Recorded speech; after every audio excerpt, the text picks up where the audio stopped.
তো আজকে আমরা ২-১টা টপিকস নিয়ে কথা বলবো যে শিশুর চোখে কেতুর। এটা কি আসলে কোনো রোগ নাকি এটা নরমাল?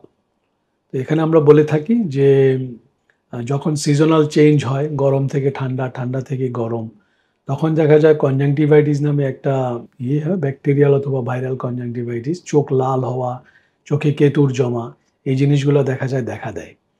তো যেহেতু নতুন সিজন আসছে, তো দেখা যায় বাচ্চাদের ক্ষেত্রে চোখ একটু লাল হয়ে গেছে, চোখের কোণায় একটু কেতুর জমেছে, একটু ডিসচার্জ আছে। হয়তো এক চোখে হইতে পারে অথবা দেখা যায় ২ চোখে হতে পারে। যদি দেখা যায় এটা এক চোখে হয় বা ২ চোখে হয় এবং বাচ্চার অনেকগুলা বাচ্চা ১-২ টা বাচ্চা এফেক্টেড হইছে, তাহলে ধরে নিতে হবে যে এটা সিজনাল কনজাংক্টিভাইটিস এর মতো। তো এতে একটু সতর্ক হওয়া ভালো। সতর্ক হওয়া এই কারণে যে এই ধরনের কেতুর ময়লার সাথে লাল, একটু পানি পড়া, এগুলো দেখা যায় ছড়ায় যায়। এটা ভাইরাল হয় বেশি। ছড়ায় যায় একজন থেকে আরেকজন, একজন থেকে আরেকজন। তো আমরা একটু সতর্ক হব এই ব্যাপারে যে যদি দেখা যায় একটু কেতুর হয়, ময়লা হয়, সাথে লাল থাকে, পানি পড়ে, এক চোখে হলে হয় অথবা ২ চোখেও হয়।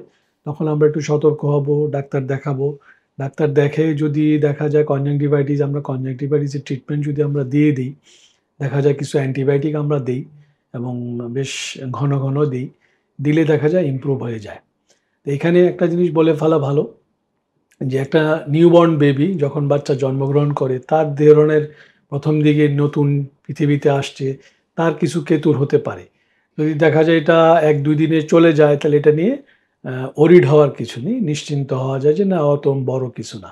কিন্তু যেটা যদি লম্বা সময় ধরে থেকে যায়, দেখা যায় ২ দিন, ৩ দিন, ৪ দিন, ৭ দিন হয়ে গেছে, সকালবেলা ঘুম থেকে উঠলে পাতাগুলো আটকে থাকে, কেতুরে ময়লা ভরে থাকে, তাহলে এটা অ্যালার্মিং। তখন দেখা যায় চিকিৎসা নিতে হবে এবং যেটা বললাম একটু আগে যে অ্যান্টিবায়োটিক ড্রপ আমরা বারবার দেই। বারবার দিয়ে দেখা যায় এটা মোটামুটি ঠিক হয়ে যায়।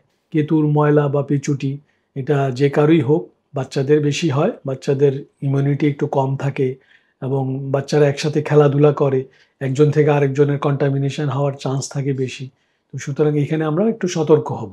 সতর্কতার সাথে যদি একটু দেখি এবং ট্রিটমেন্ট যদি তাড়াতাড়ি নেই, তাহলে এই পিচুটি, ময়লা বা কেতুর থেকে আমরা বাচ্চাদের কনজাংক্টিভাইটিস থেকে চোখের যে প্রদাহটা আমরা ম্যানেজ করতে পারবো।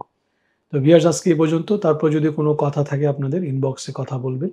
ইনবক্সে লিখেন, আমি আনসার করার চেষ্টা করব। আসসালামু আলাইকুম।